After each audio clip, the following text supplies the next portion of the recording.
Bonjour à tous. Alors, je voulais vous faire une petite vidéo. On va déjà parler de la présentation.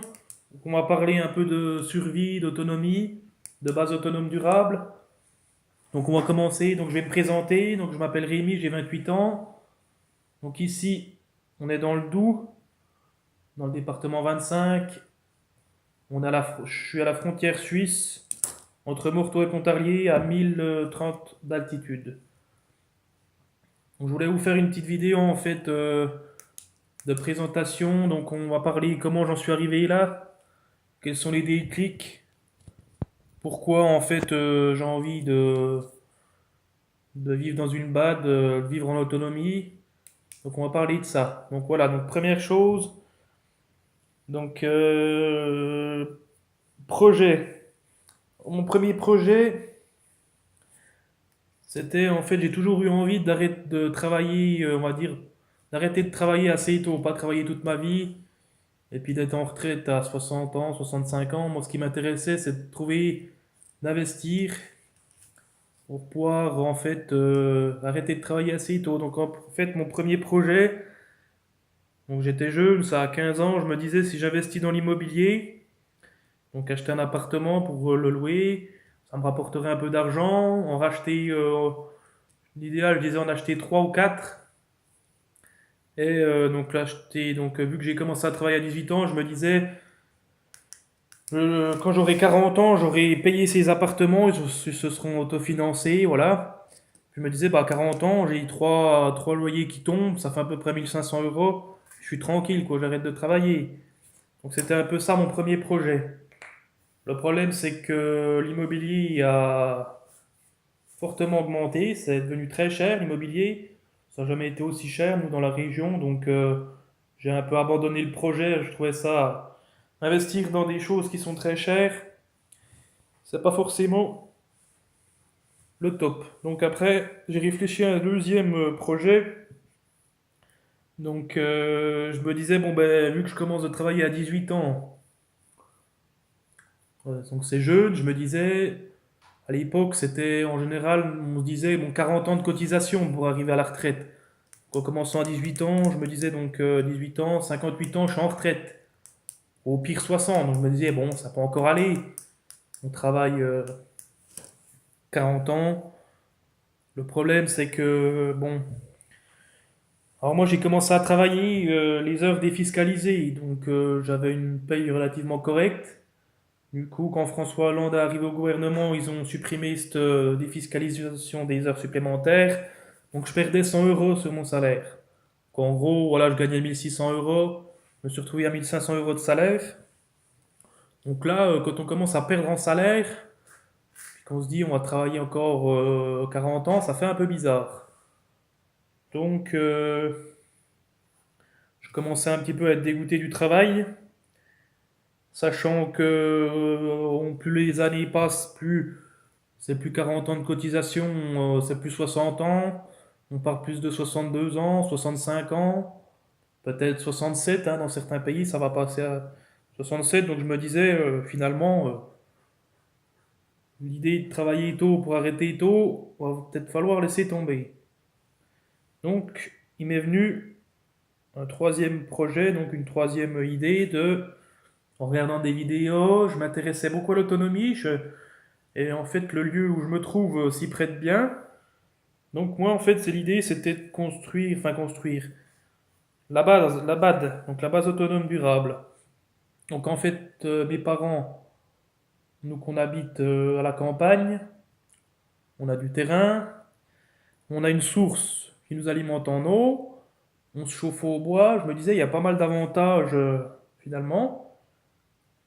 En fait cette maison, donc il y a deux appartements, donc moi j'ai un appartement que mes parents m'ont laissé, donc finalement je suis logé. Et il resterait ben, plus qu'à. En fait, c'est un ancien appartement, hein, donc il y a un peu il va falloir l'améliorer un petit peu. Donc là, si on regarde, j'ai réinstallé un poêle à bois en pierre roulaire, donc ça permet de garnir la chaleur, c'est assez performant. Il est plus performant que celui qu'il y avait avant. Donc je me disais, finalement, donc l'idée d'investir plutôt dans une forêt. J'ai eu deux opportunités pas très loin de chez moi, donc j'ai acheté deux parcelles de bois. Donc comme ça en autonomie pour bois de chauffage et bois de construction. Déjà c'est pas mal, puis c'est juste à côté de la maison, donc j'ai plutôt voilà investi un peu dans la forêt, puis je me suis donné en fait 10 ans pour acheter tout le nécessaire pour vivre le reste de mes jours. Donc 10 ans, c'est parce qu'en fait j'ai fait un prêt pour mes forêts de 10 ans. Donc en fait finalement si on investit dans ces 10 années-là, donc je vais donc restaurer complètement l'appartement, l'isoler au maximum pour qu'il y ait le moins possible de pertes énergétiques.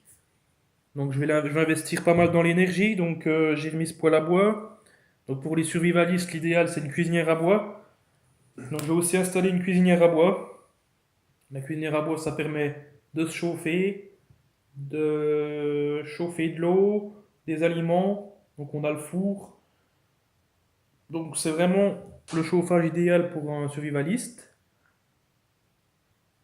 Je vais certainement investir dans des panneaux solaires, soit une installation hybride avec une petite éolienne ou soit que du solaire, avec des batteries de stockage. Donc moi je considère qu'une BAD, l'énergie, il faut que ce soit une option comme dans une voiture ou en autoradio. Mais il faut, voilà, vous pouvez rouler avec votre voiture sans l'autoradio, ça roule. Donc une BAD, il faut qu'elle roule, qu'on puisse la faire fonctionner, une BAD sans électricité. Que les choses vitales, tout ce qui est vitaux, soit, on va dire, sans électricité. Donc nous, on a l'eau d'une source dans la forêt qui arrive donc simplement par la gravité. Donc on a de l'eau sans pompe, donc ça c'est le top. Donc c'est pour ça que le lieu s'y prête bien. Donc après, donc voilà, je pense que pour la partie présentation, vous savez un peu plus pourquoi j'en suis arrivé là. Donc moi, bon, bah, c'est, voilà, j'ai regardé pas mal de vidéos sur YouTube. J'ai lu le livre de Piero San Giorgio sur l'effondrement économique. Ça fait à peu près un an que je l'ai lu. Quand on a lu le livre, puis qu'on voit un peu ce qui se passe en ce moment, les gilets jaunes, je veux dire qu'il y a plein de choses qui, tous les jours, j'essaie de faire un peu le point, puis de me dire, ouais, en fait, t'as bien fait choisir cette idée de BAD, d'être autonome, parce que c'est vrai qu'on voit quand même tous les jours des gens, quand on ras-le-bol du travail, qui se retrouvent, voilà, des fois on va au travail, on se retrouve dans un bouchon, il y a toujours des fois des choses qui sont compliquées. Donc c'est vrai que moi, toutes les semaines, il y a deux, trois choses qui me disent, ouais, faut qu'on arrête tout ça, puis finalement se retrouver plus tranquille.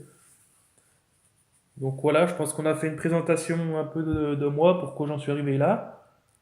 Donc moi après je vais vous faire deux, trois petites vidéos. On parlera un peu de plusieurs choses. On parlera donc de base autonome durable, d'autonomie, potager. Donc voilà, je pense que cette fois... Donc comme ça, moi je me suis pas filmé moi, bon, c'est pas évident, là je filme avec un téléphone portable. Donc là je l'ai mis en face de nouveau poêle à bois, comme ça vous pouvez voir un petit peu. Ça vous fait une petite compagnie au bord du feu. Je vais vous montrer un petit peu de plus près. La caisse à bois juste à côté. Donc là j'ai une grosse réserve de bois. J'aime bien amener pas mal de bois à côté d'une source de chaleur, comme ça il sèche bien, il finit bien de se sécher.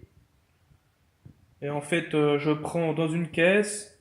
Une fois que la caisse est vide, je la remplis et je reprends dans l'autre, comme ça il y a un roulement. Le bois il reste toujours au moins une semaine au chaud. Ça on est sûr à 100% qu'il est. J'ai testé l'humidité, on gagne presque 3% d'humidité.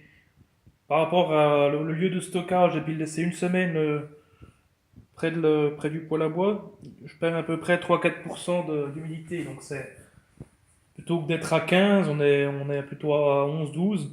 Donc c'est toujours pas mal. Plus le bois est sec, mieux il chauffe. Donc là, on peut voir. Peut-être baisse un petit peu. Tirage. Donc ça, en fait, le poêle à bois, celui-là, c'est pas mal. Jusqu'à 55 des bûches.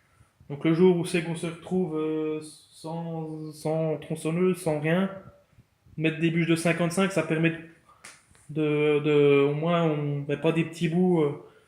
S'il faut tout scier avec une scie à bûche, ça permettra quand même de gagner pas mal de temps, pas mal d'énergie. Rien qu'en ramassant des déchets dans le bois, je pense qu'il y a déjà moyen de. Donc on voit là, bon, j'ai encore pas derrière le poêle à bois, ça n'a encore pas été rhabillé, c'est encore pas. Je suis encore en travaux, hein, c'est pour ça que je vais refaire le sol. Là, il y a la saignée pour passer le. J'ai ramené un tuyau d'arrivée d'air. Le sol est plutôt assez froid, donc je vais l'isoler plus coller une chape. C'est pour ça que j'ai fait un petit socle en béton qu'on voit sous le poêle à bois, de l'épaisseur de mon isolant plus la chape. Donc voilà, à une prochaine vidéo. Ciao.